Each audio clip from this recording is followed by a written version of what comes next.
পঞ্চগড়ের বোদা ও দেবীগঞ্জ উপজেলায় শীতার্তদের মাঝে বাংলাদেশ সেনাবাহিনীর নিজস্ব অর্থায়নে শীতবস্ত্র বিতরণ।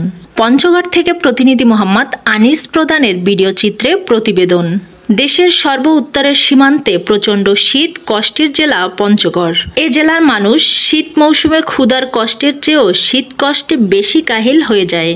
এ সময় এদের কাছে ক্ষুধার্ত খাদ্য অপেক্ষায় একটি শীত বস্ত্র অনেক বেশি প্রয়োজন। চলমান প্রেক্ষাপটে দেশ জুড়ে সকল জেলা সেনা ক্যাম্প স্থাপনের অংশ হিসেবে পঞ্চগড় জেলা সেনা ক্যাম্পের অধিনায়ক ও সদস্য মানবিক হয়ে জেলার শীতার্ত অসহায় মানুষের পাশে দাঁড়ায়। এ লক্ষ্যে তাদের নিজ অর্থে প্রথম পর্যায়ে দেবীগঞ্জ ও বোদা উপজেলার কয়েক শতাধিক শীতার্তদের মাঝে কম্বল বিতরণ কর্মসূচি গ্রহণ করে।